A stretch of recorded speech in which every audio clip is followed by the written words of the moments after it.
Island there are 3 recorded species of reasonably big land snails that used to live here. We think were reasonably abundant before rabbits denuded the vegetation down to almost nothing.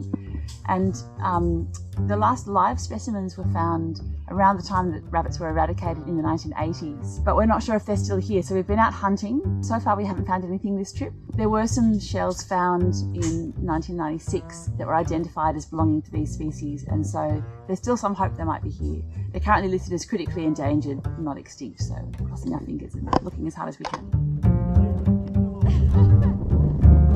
Mark found a live one.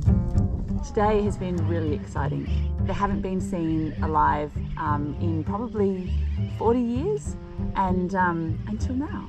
So I've got one here on my hand. We found them today. We're very excited.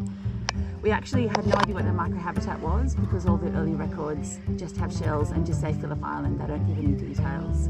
We were actually sort of fearing that this species was extinct, so it's really exciting.